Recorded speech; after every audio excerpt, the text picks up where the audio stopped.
kale abwaane oo waayadan dambe soo baxay oo abadisho ka falcelisay exactly hal iyo labo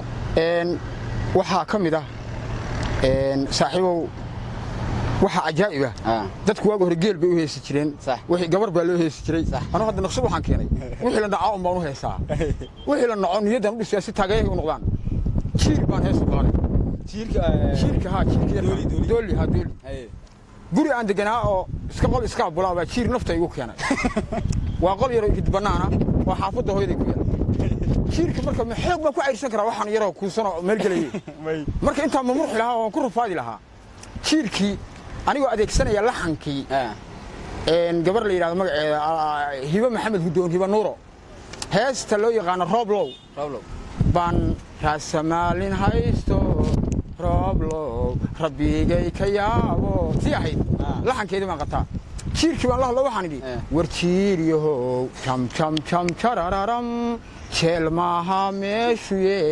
waxaa jooga nabadoon martina jiif ku leede adna jalamadaydiyo jeegii dhagoyso koobabkii jajabise jaliilkay ka yaabo ama joogodkaaga ama jaararkaas qabo jiirka waxaan niyo jiirow waad wareerisay ama joogodkaaga ama jaararkaaga qabo de jiirka maxaan kala ku samayn karaa waxa xigta abeesa agalay baasha liyaado labada carabsaa ka siisa oo xilli abaarana joogta oo dudun ka soo baxaysa baan arkay dudunta ciyaal baa waxay ku qoreentay mara ku duubeen daar salaam ma dudun baa daar nabadgelyo ah bahalada ku jira halqay iyo nusuur waxay dhan meeshan koobashiin iyo hotel iyo waxa laga helaa waxaan idhi abeesa agalay soo socota baan diraaco heesu tiriyay waxaan idhi waxaan kor waa Muuse Ismaaciil qalinle gabadhan jeclaayay shaqaf u socotoy jambalkiyo daacaskiyo kaba jilicsan diidoy bam barararararara barandandarararan tilbis midabkireeyay jinni hooyadiisay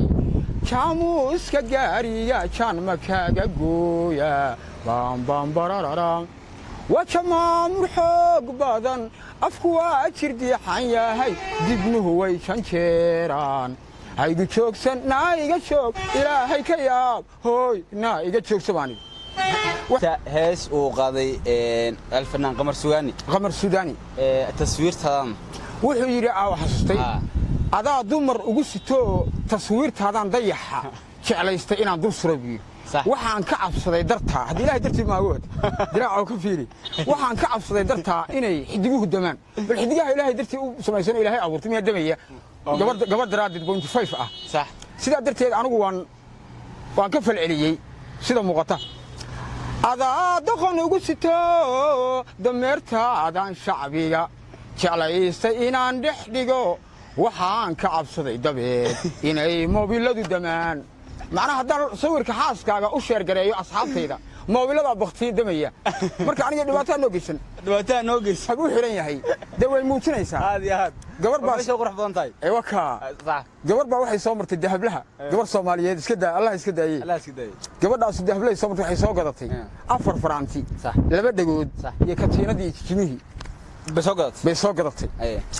show naaga xaman jiray oo yiri gabadhan askari baa qabo oo askarna waa askar nooc ka baaso de talow goru mushaarka qaadan doona baa taagan 6 bilood baa ninkeedu mushaar qaato isku xigta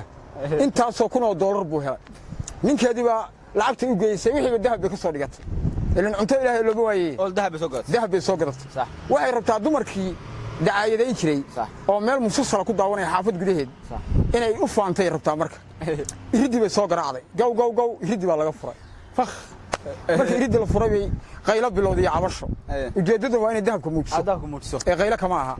waxay tiri yaa akhay daris xun baatihiin daris fiican ma tihiin walaalay naga raali noqo baa leeyahay waxay tiri farihii baa xanuunaysan u garaacay iridda faraantigii baa la tusay waa la arkay faraantigii farihii baa isaan u garaacay farihii xanuuneen maxaa dhiman dhagihii iyo qoortii waxay tiri misna qaylada ka daran dhuunta ay qalashay inta katiinadu soo tiri qaylada ka daran bay tiri dhuuntii baa ay qalashay inta gacanta halka farta soo martay katiinadu soo saartay iyada saa u loota markaas inaad naga raali noqo walaalay baa leeyay sate idinkuna waa dhageysanaysan xaasinimadiina dhigihiina saasay u ruuxday sidii koobkii oo Messi oo koobka ruuxaya bay tiri dhagaysanaysan xaasinimo dhagayna wayna tustay ilig yar qalina ugu jiray moogta anoo meel fadhiyo ii timid waxay rabtaa iliga qalinka in aan tusto waxay tiri kooka ma haysaabay tintigeesiga tustay saana laba qalina wata waxaan kooka ifaanta wahayna xagga waa ka tustay gabadha waxaan ku leeyahay simbir xootaanka boqo kufto kooka ifaanta xagga waa ka tustay soo tuuro sheeko waxaa samaysay gaalkacyoodka gaas lugi gacmi waka qarroodka gabe hebelow exactly sheekada noo bilow waxay ahayd magaalada gaalkacyo aan ka imid sax intaan garow iman ka hor gaalkacyo aan soo maray sax dadkii waxay la baxaan magacyo caloosha ah calooley xudumay kelli uurbir iyo gaas waa gaalkacyo gobolka mudug garow aan soo galay gacmay gacan wiish faroole faraweyne faracade farateed faragu faratol faracun iyo biyihii farjanna ah iyana meel ma ii dhigtay qardhaan sii maray weji dhafoor salxaan shaarub qoslaaye qalille qoorey indhacade iyo dhagaweyne iyo cawar waan gudbo waxaan tegey sanaag baran meel ya gobol yaa baran baan tegayoo inta cagta hoose ah qoobey cagay iribey lugod lagu xeero iyo cagalaash baan soo arkay waa cagihii waxaan tegey sool doolay iyo dalabey iyo xagla toosiyaan soo arkay waa nimankaa neefka jeexi cuntada cunadee waa naftiisa u roya neef jeexi buu cunayaa dee markaasuu waariye ku leeyahay waa birbeel culus marka nin raxaweyn ama nin majeerteenayo uu luuqadda islaa waqooyi ku hadal